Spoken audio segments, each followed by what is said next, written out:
मा कर्म जन्म कथनी करता विचारू, आ सृष्टिमां तुज विना નથી કોઈ મારું। કોને કહું કઠણ યોગ તણો બળાપો,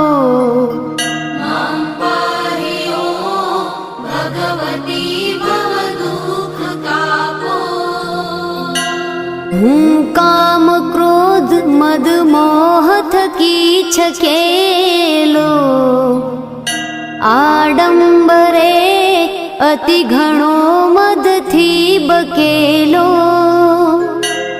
દોષો થકી દૂષિત ના કરી માફ પાપો,